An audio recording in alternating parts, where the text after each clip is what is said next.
اللهم افتح بيننا وبين قومنا بالحق فأنت خير الفاتحين.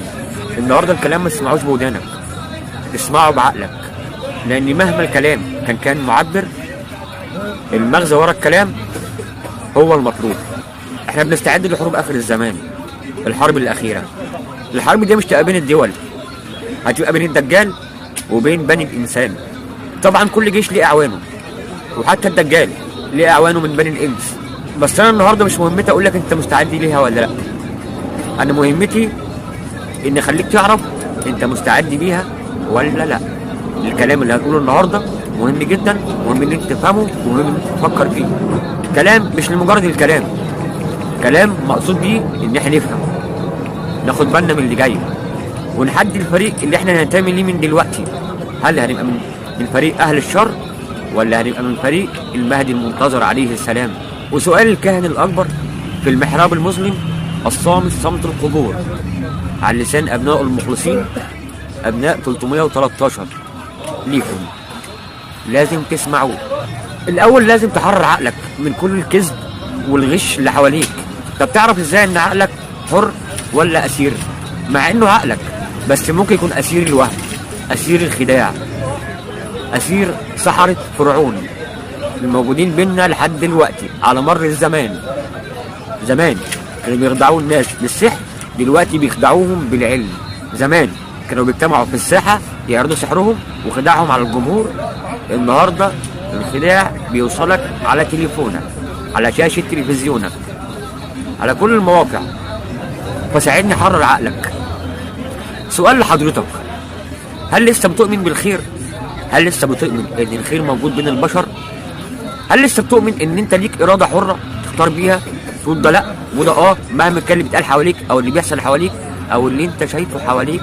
اسمح لي اقول لك، لو ارادتك حره تبقى انت لسه انسان، تبقى انت تصلح للحقبه اللي جايه، تبقى انت تصلح تشير رايه الحق. لكن يا صديقي، لو فقدت ايمانك بالخير وبالحق وبكل القيم اللي موجوده في كل الاديان السماويه، فانت يا صديقي اتعرضت لعمليه غسيل مخ. طب ازاي نحرر عقولنا؟ طب ازاي العمليه دي تمت؟ هسألك سؤال، كم مرة فتحت اليوتيوب لقيت أغنية ملاش أي 30 لازمة عاملة 200 و300 ألف مشاهدة أو مليون أو 2 مليون أو 10 مليون مشاهدة؟ كم مرة حصلت؟ كم مرة لقيت مشهد إباحي أو مشهد مش كويس على اليوتيوب أنت نفسك ما تحبش تتفرج عليه وعامل مشاهدات كتير؟ أنا عايزك تسأل سؤال، هل أنت اللي عملت الإعجاب ده؟ أو أنت اللي عملت المشاهدة الكاملة دي؟ السؤال، لو انت اللي عملت المشاهده الكامله دي او انت اللي عملت الاعجاب ده، يبقى انت نجحت معاك عمليه غسيل العقل. لو مش انت، يبقى انت لسه بتتعرض للعمليه دي. اما مش انت اللي عملت المشاهدات دي كلها وعملت الاعجابات دي كلها على الفيديوهات المسيئه دي، امال مين اللي روجها ومين اللي عامل لها الفيديو ومين اللي عامل لها الاعجابات دي كلها؟ اسمح لي اقول لك يا صديقي، الشبكه العنكبوتيه. الفيديو ده اتبعت لك على تليفونك عشان يحمل رساله مشفره ليك، والاغنيه الهابطه اللي انت لقيتها على تليفونك في دوائر البحث مش انت اللي عملت عليها اعجاب ولا غيرك، لا، دي دوائر البحث هي اللي رشحتها ان هي توصل ليك. طب ايه الهدف؟ ايه الهدف ان هم يرشحوا لي حاجه انا مش عايز اتفرج عليها؟ هو نفس الهدف اللي كنت بكلمك عليه في اول الموضوع، عمليه غسيل العقل. بمعنى ان انت ممكن تسمع اغنيه مثلا بتعيب في الصحاب، بتشتم في الصحاب ان مثلا ما لهمش امان وان هم وحشين وان هم غدارين وان هم خاينين. بعد ما تسمع الاغنيه انت هتحس بايه؟ طبعا هتحس ان الصحاب ما لهمش امان. يبقى كده عمليه غسيل العقل او غسيل المخ نجحت معاك في الفتره دي. انت ممكن بعد ما تسمع الاغنيه تعرف ان كلام تافه ملوش اي لازمه فتنساها. بعدها بشويه قاعد على موقع تاني تلاقي مشهد عنف بين الاصدقاء بيأكد لك الاغنيه اللي انت سمعتها من شويه. فهنا بيترسخ في عقلك الباطن حقيقه واحده، ان الصحاب وحشين. تبدا ما تديش الامان لصاحبك، يبقى هو هنا فرق بينك وبين صاحبك. ناحيه تاني، اخواتنا البنات، طبعا اخواتنا البنات غاويين يتفرجوا على برامج الاسره والمجتمع والموضه والكلام ده كله. في وسط البرامج دي بيبقى فيه كلام مسموم، بتبقى فيه افكار مقصود انها توصل ليك، بيدفع فيها فلوس كتير على لسان مذيعات او نجوم يعني يعتبر محبوبين بالنسبه لنا، بنحب نشوفهم، بنحب نسمعهم، بنحب نتفرج عليهم، بنثق في كلامهم. لكن دايما يا صديقي بيحطوا لنا السم في العسل. يجيب لك مثلا في برنامج بيتكلم عن الاسره والطفل، المذيعه الفلانيه او الاعلاميه الفلانيه تيجي تقول لك مثلا انا اسف في اللفظ، انا مش جاموسه عشان ارضع، مع ان الجاموسه عند الفراعنه اغلى منها دلوقتي، كانت رمز الخصوبه، كانت رمز العطاء، كانت رمز الخير. فتبدا هنا تكره البنت في الرضاعه او في الجواز او في الخلفه. تسكت لحد كده؟ لا، تطلع واحده ثانيه في نفس الوقت تقريبا او في نفس الحقبه الزمنيه بعديها بيومين بثلاث ايام، المهم ان فتره قريبه من الفتره دي تقول لك الست مش ملزمه تبات في بيت جوزها، يعني معنى كده ان هي بتحرض الست انها تبات بره بيتها، بتحرض الست على الفجور. فطبعا الست لو عملت كده الراجل هيستاء، مفيش راجل هيقبل على نفسه كده، فهنا اصبح فتنه تاني في البيت المصري. طب ايه الهدف من كده؟ اقول لك يا صديقي ايه الهدف. الهدف واضح، بس احنا ممكن ما بناخدش الامور بجد على محمل الجد شويه، بنقول او كلام اعلام وخلاص، بس الكلام ده يا صديقي بيزرع في عقولنا افكار مسمومه. هسالك سؤال يا صديقي، لما الست تبدا تعمل افعال تضايق الراجل منها، الراجل ما قدرش يستحمل مع ضغوط الحياه اللي عليه، انفصلوا عن بعض، بينهم طفل.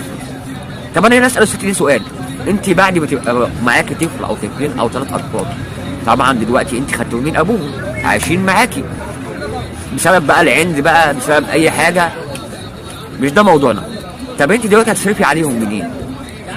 هل هتلحقي مثلا مسافه مثلا ما تنفصلي عن زوجك هتلاقي شغل تاني يوم، ولا تبداي في رحله البحث عن الشغل؟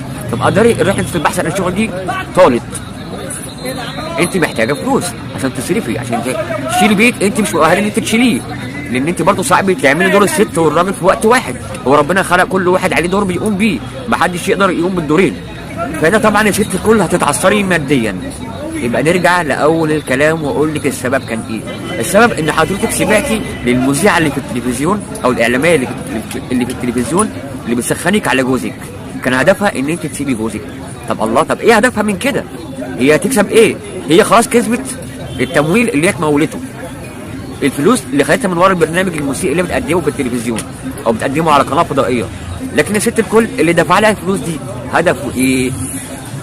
هدفه ست الكل ان انت لما تتفصل عن جوزك ما تلاقيش شغل، تحتاجي فلوس، تبقى ضحيه لاي اغراء. تخشي مثلا على تطبيق تاني زي تطبيق التيك توك، تشوفي الفيديوهات الموسيقى اللي بتحصل عليه واللي بيعملوها بيكسبوا قد ايه، فيبدا هنا الشيطان يلعب بدماغك. هنا يا ستي الكل بقيتي فريسه سهله ان هو يلعب بيكي. هتقاومي يوم 2 3 مع الاحتياج المادي، تبداي التنازلات تبدا واحده واحده واحده واحده لحد ما يوصلك لمواقع، انا اسف في اللفظ، مواقع الجنس. طبعا انت عايزه تكسبي اكتر، والتنازلات بتبدا واحده واحده، تلاقي نفسك بقيتي فريسه لاعوان الدجال. طب هنا ابنك بنتك ايه؟ هتربيهم ازاي؟ ما انت مش فاضيه لهم ست الكل. طب هل هنا الدجال او اعوان الدجال هيسيبوا الطفل ده في حاله؟ لا طبعا مش هيسيبوه في حاله، هيبيعوا له مخدراتهم وهيستغلوه في حاجات تانية. ممكن يستغلوه في ميليشيات ارهابيه، هيستغلوه في شغل العصابات، هيستغلوه في شغل المخدرات، هيضحوا بيه لابليس. ازاي هضحي بالابليس مع ان دلوقتي ما حدش بيعمل كده؟ يعني احنا دلوقتي ما بنشوفش حد عنده مسبح في البيت وبيحط عليه الطفل وبيقول باسم ابليس ويروح ذابح. لا ده مش الموضوع مش كده. لما يحطوا في طريق ارهاب هو كده بيضحي بيه الابليس. لما ياخدوا قطع غيار بني ادمين هو كده بيضحي بالابليس. لما ياخد جمجمته ويستعملها في الايشادو والبودره وصناعه المخدرات هو كده بيضحي بيه لابليس. يبقى الموضوع هنا بدا منين؟ الموضوع بدا من عندنا وانتهى عندهم. بدا من كلمه مسموعه سمعناها في الاعلام، انتهى عندنا وانتهى عندنا وبدا عند عيالنا. ودي هي حرب الطاقه، وهي دي حروب اخر الزمان. دي اول حلقه في السلسله دي، وان شاء الله هنكمل مع بعض فيها.